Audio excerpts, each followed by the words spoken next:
And the first course of the meal was a salad with real ranch dressing on it.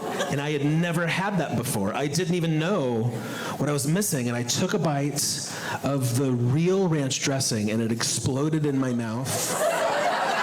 I was losing my mind. I couldn't believe it. I was like, ranch dressing on prom night.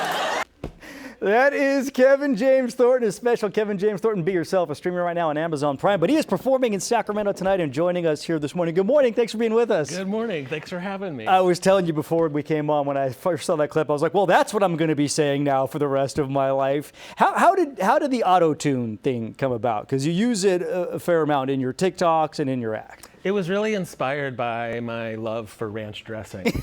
I took a bite of ranch dressing and I thought just normal human speech doesn't really sum it up. So it was just a random thing, honestly. I was just making TikToks and I found that vocal effect. I put zero thought into it. I just thought it would be a one-time thing.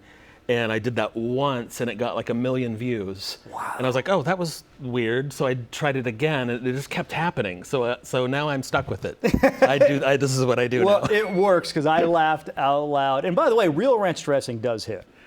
I'm really glad that you wanted to talk about ranch dressing this morning. Like, I don't want to get controversial. Yeah. But real ranch dressing is much better than the fat-free stuff. Yeah, we get the yogurt stuff. Anyway. Yeah. So you've been doing stand-up and performing for quite some time, but the pandemic hit and things changed for you. Yeah. I mean, I was a struggling comedian for a decade. And I had most are. Yeah. They often say, it's like, after 10 years of work, you were an overnight success. Yeah, and that was what happened to me. I mean, I had some good moments and some bad moments over many years. I lived in Los Angeles, is where I started. And I was in my 40s and I'm like, I think maybe I'm done. I don't know. I feel like I gave it my best and it just never clicked. Yeah. And then the pandemic happened and it kind of turned the world upside down, and TikTok changed everything. Yeah. What was going through your mind that first time you got, 1 million views or something? It's almost kind of weird, right? Yeah. I mean, I don't know that I thought it was going to turn into something. Yeah. Like, I think maybe I thought I had a really weird week on the internet. Yeah.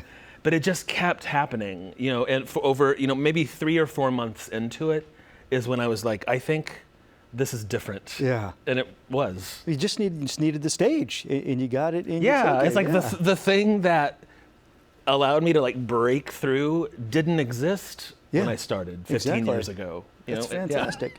So you talk a lot about your upbringing. It was a very religious upbringing, and it comes up now in your act. I'm curious, is there family tension because of it?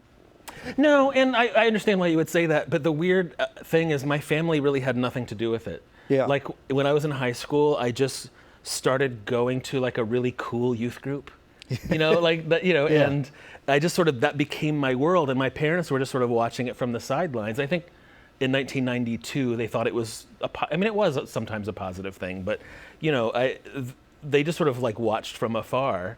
It's like, oh, our son is going to church. Isn't that lovely? But they weren't really into it, You mentioned 1992. Your other thing that I love is in the 90s. You talk about how things were so different in the 90s. And for those of us who experienced it, sometimes we long for it. But other times you look back and go, man, that was crazy, the stuff we did. Everyone is feeling so nostalgic. I long for it. Yeah. I think it's because, that was like the last era before everyone was so plugged in on their phones. Yes. It was, it was a different way of living. You really weren't aware of what your Aunt Susan was thinking. And you didn't need to know. You didn't need to know. Yeah. All you knew was that ER was on Thursdays. Right. And that was good. And that was good. Yeah. Whatever you were going to watch, Friends, Extreme Home Makeover, was that a 90s show? I feel like that was 2000. Am I saying things I'm not supposed to? No, you're fine. I don't want to promote things. Okay. Let's promote you. So go back to ranch dressing. Yeah, Hidden Valley? No. So you're performing tonight. Tickets are available still? There's some tickets left, yes. Okay, fantastic. And then you're kind of on a tour right now. Where do you go next? I go to San Francisco tomorrow. I've been on the road for 5 years. I've been doing 80 cities a year for 5 years with almost no break. Okay. Well, hopefully I'm almost done. Hopefully we can get you home soon. Yeah. He is Kevin James Thornton. He's performing at Punchline tonight. We have the information on our website, gooddaysacramento.com. Kevin, thank you so much, man. Appreciate it. Thank you.